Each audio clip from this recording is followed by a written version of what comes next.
Second Chronicles chapter 32.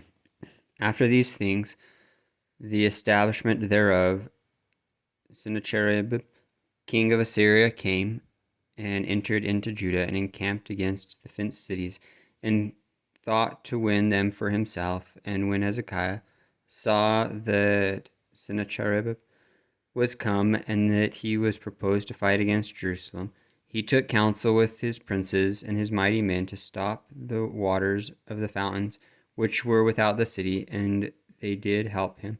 So there was gathered much people together, who stopped all the fountains and the brook that ran through the midst of the land, saying, Why should the king of Assyria come and find much water?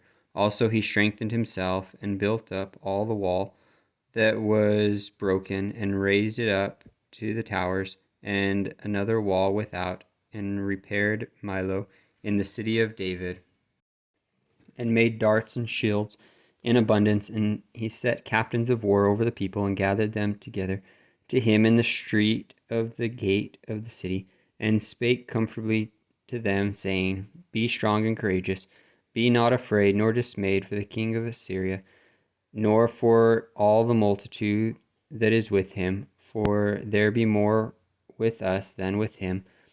With him is an arm of flesh, but with us is the Lord our God to help us and to fight our battles. And the people rested themselves upon the words of Hezekiah, king of Judah.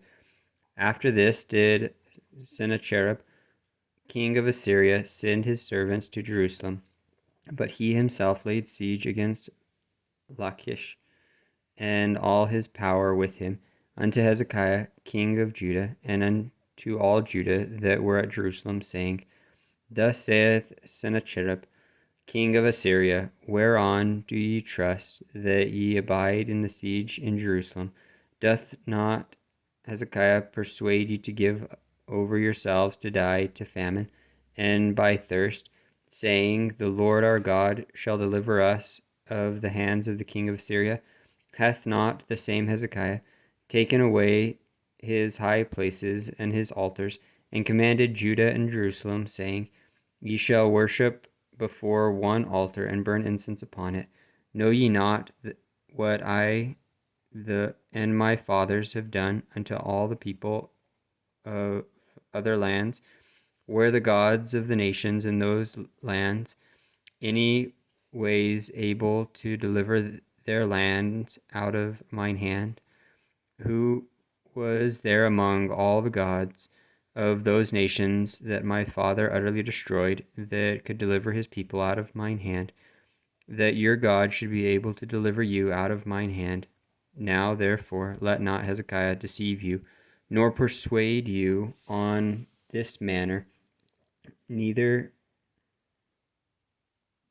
yet believe him, for no God of any nation or kingdom was able to deliver his people out of mine hand, and out of the hand of my fathers. How much less shall your God deliver you out of mine hand? And his servant spake yet more against the Lord God, and against the servant Hezekiah. He wrote also letters to rail on the Lord God of Israel, and to speak against him, saying, As the gods of the nations of other lands have not delivered their people out of mine hand, so shall not the God of Hezekiah deliver his people out of mine hand. Then they cried with a loud voice in the Jews' speech unto the people of Jerusalem that were on the wall, to affright them and to trouble them, that they might take the city. And they spake against the God of Jerusalem, as against the gods of the people of the earth, which were the work of the hands of men. And for this cause Hezekiah the king and the prophet Isaiah the son of Amos prayed and cried to heaven, and the Lord sent an angel, which cut off all the mighty men of valor, and the leaders and captains in the camp of the king of Assyria. So he returned with shame of face to his own land. And when he was come into the house of his God, they that came forth of his own bowels slew him there with the sword. Thus the Lord saved Hezekiah and the inhabitants of Jerusalem from the hand of Sennacherib, the king of Assyria, and from the hand of all other, and guided them on every side. And many brought gifts unto the Lord to Jerusalem, and presents to Hezekiah, king of Judah, so that he was magnified in the sight of all nations from henceforth. In those days Hezekiah was sick to death, and prayed unto the Lord, and he spake unto him, and he gave him a sign. But Hezekiah rendered not again according to the benefit done unto him, for his heart was lifted up. Therefore there was wrath upon him and upon Judah and Jerusalem. Notwithstanding, Hezekiah humbled himself for the pride of his heart, both he and the inhabitants of Jerusalem, so that the wrath of the Lord came not upon them in the days of Hezekiah. And Hezekiah was exceedingly much riches and honor, and he made himself treasuries for silver and for gold and for precious stones and for spices and for shields and for all manner of pleasant jewels, storehouses also for the increase of corn and wine and oil, and stalls of all manner of beasts and coats and flocks. Moreover, he provided him cities and possessions of flocks and herds in abundance, for God had given him substance very much. This same Hezekiah also stopped the upper water course of Gihon and brought it straight down to the west side of the city of David.